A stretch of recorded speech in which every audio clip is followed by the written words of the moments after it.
అంద్రయ్య ఆ పిల్లాడిని తీసుకొచ్చాడు. ఆ పిల్లాడి చేతిలో ఉన్నటువంటి 5 రొట్టెలు 2 చేపలు తీసుకొచ్చి యేసయ్యకి ఇచ్చారు.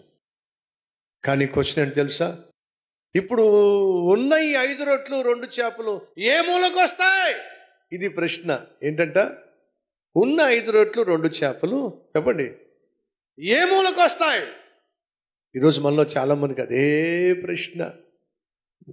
నాకు వచ్చే జీతం చెప్పండి, నాకు వచ్చే జీతం ఏ మూలకు వస్తుంది? ఈరోజు మనలో ఎంతమందికి ఆ ప్రశ్న లేదు? బిడ్డలను చదివించాలి, బిడ్డల వివాహ విషయంలో ఎంతో ఖర్చు ఉంది, కానీ వచ్చే జీతం ఏ మూలకు వస్తుంది? పైపెచ్చు ఆ రోజు అది అరణ్య ప్రాంతం అట. ఏ స్థలం అది? అరణ్యం అట. 2 చీకటి పడిపోయిందట. చీకటి దేనికి సదృశ్యం? ఏ పని చేయలేని నిస్సహాయ స్థితికి సదృశ్యం. చీకట్లో మీరు ఏమైనా చేయగలరా? చెప్పండి, చేయలేరు. చీకట్లో మీరు తాళం చేయబెట్టి తాళం కప్ప తీయగలరా? ట్రై చేయండి. అనగా చీకటి అంటే నిస్సహాయ స్థితి, ఏమీ చేయలేని పరిస్థితి. ఆ రోజు అక్కడ ఉన్నటువంటి పరిస్థితి ఏమిటంటే ఏమీ చేయలేని పరిస్థితి. ఉన్నదేమో పెద్ద జనసమూహం, వాళ్ళకి ఆహారం పెట్టాలంటే చేతులు కాళ్ళు ఆటల్లా, ఏమీ చేయలేని నిస్సహాయ స్థితి. చాలనటువంటి ఆహారం వాళ్ళ దగ్గర ఉంది. 5 రొట్టెలు 2 చేపలు. ప్రభువా ఏమోనికి వస్తాయి?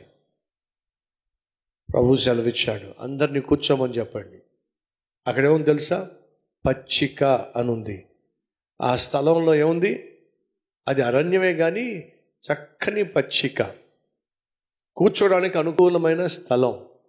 కానీ సమయం మాత్రం అనుకూలమైంది కాదు. ఎందుకని? అది చీకటి పడిపోయిన సమయం. నిస్సహాయ స్థితిలో ఉన్నటువంటి పరిస్థితులు అవి. నిస్సహాయ స్థితిలో, నిస్సహాయ సమయంలో కూడా నా ప్రభు ఏం చేశాడో తెలుసా? తన మహిమను కనపరిచాడు. చాలదు అనుకుంటున్న సమయంలో ఆయన శాసించాడు. కాబట్టి ఏమైతే చెప్పాడో ఆ చెప్పిన దానికి కావలసింది ఇచ్చేవాడు కూడా ఆయనే. కూర్చోబెట్టండి వాళ్ళని అని అంటే ఎంత విశ్వాసం కావాలండి? అయ్యలారా, అమ్మలారా, అందరు లైన్లో కూర్చోండి. ఎందుకు? భోజన ఏర్పాట్లు. భోజనాలా? ఇన్ని వేల మందికా? ఎక్కడి నుంచి వస్తాయి? ఏమో, ఆ బోధకుడు కూర్చోమంటున్నాడు, లైన్లో కూర్చోండి. ఎంత విశ్వాసంగా ఊరుకోవయ్యా, ఇన్ని వేల మందికి ఎక్కడి నుంచి వస్తే భోజనం మాకు తెలియదు. బోధకుడు చెప్తున్నాడు, యేసు చెప్తున్నాడు, లైన్లో కూర్చోమన్నాడు, కూర్చోండి. ప్రతి ఒక్కరూ కూడా ఆ రోజు కూర్చోవాలంటే ఏం కావాల్సి వచ్చింది చెప్పండి? కూర్చోవడం సులభం అంటారా? కాదంటారా? చాలా సులభం. కానీ ఆ రోజు వాళ్ళు కూర్చోవడం అనేది అంత సులభం కాదు. ఎందుకని? అది గొప్ప విశ్వాసాన్ని సూచిస్తుంది. ఏమిటయ్యా పేతురు, ఏం మాట్లాడుతున్నావు? ఏమిటయ్యా అంద్రయ్య, ఏం మాట్లాడుతున్నావు? మమ్మల్ని అందరినీ కూర్చోమంటారేమిటి? అవును, మీరు కూర్చోండి. అదే కూర్చోమంటారేమిటి? ఎందుకు కూర్చోమంటున్నారు? మీరందరూ ఆకలితో ఉన్నారు కదా. ఆకలితో ఉన్నమాట వాస్తవమే. కూర్చోమంటారేమిటి? మీరు కూర్చోండి, ప్రభువే మీకు భోజనము అరేంజ్ చేస్తున్నాడు. అది ఎలా సాధ్యం? ఎలా సాధ్యం అంటే మాకు అర్థం కాల, లెక్కలేసుకున్నాం కూడా కుదరలా. ఆయన చెప్పాడు అంతే, మిమ్మల్ని అందరినీ కూర్చోమన్నాడు, మీరు కూర్చోండి, మీకు ఆహారం వడ్డించబోతున్నాం. ఆ రోజు వాళ్ళు కూర్చోవడం అనేది అంత సులభం కానీ కాదు. అది దేని మీద ఆధారపడి ఉంది?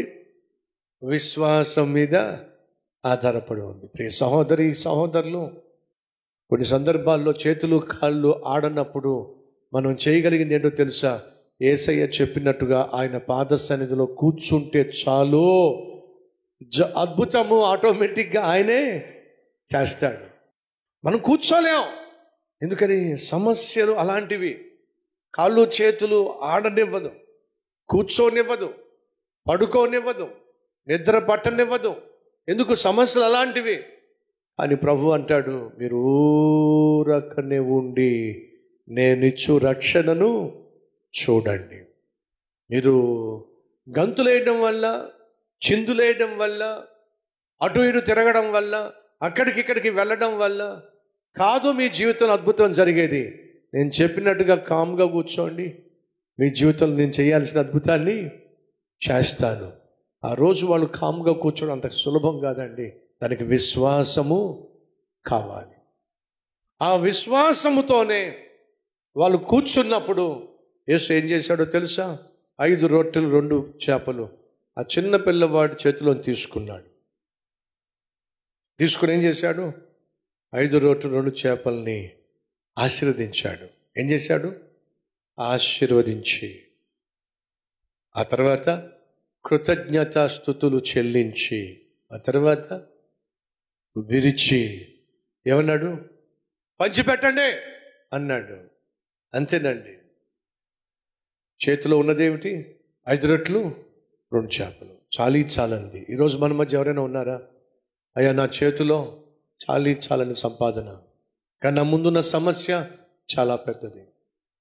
ఈ చాలని సంపాదనతో ఈ 10,000 రూపాయలు, 15,000 రూపాయలు, 20,000 రూపాయల జీతంతో ఏ విధంగా నా పిల్లలను చదివించాలో నాకు అర్థం కావట్లేదు.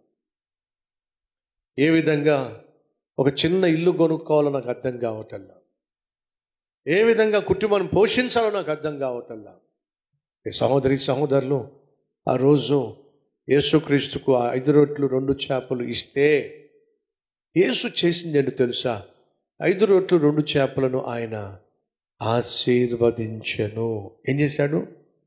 ఆశీర్వాదం. దయచేసి విను.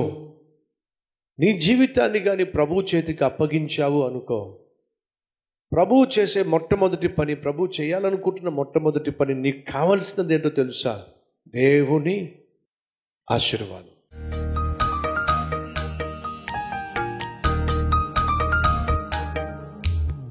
నాయనా, ఇప్పటి వరకు మా జీవితాన్ని మా చేతుల్లోనే పెట్టుకున్నావు నాయనా.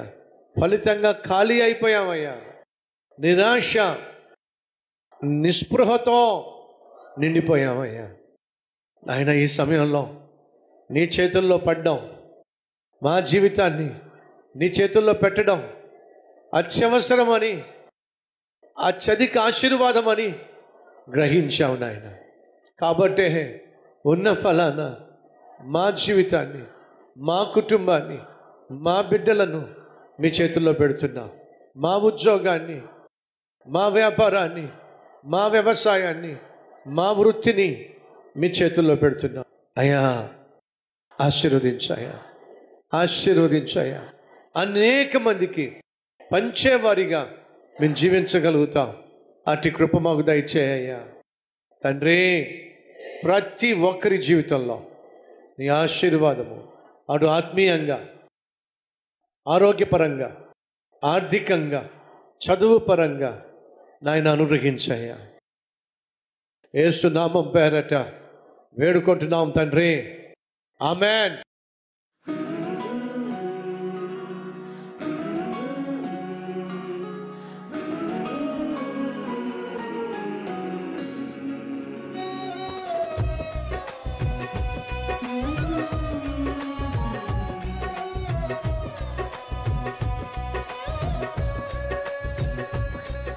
డియర్ ఫ్రెండ్స్, ఈరోజు అందించిన ఈ క్లుప్త సందేశం మీకు నిజంగా ఆశీర్వాదకరంగా ఉంటే లైక్ చేయండి, 10 మందికి షేర్ చేయండి.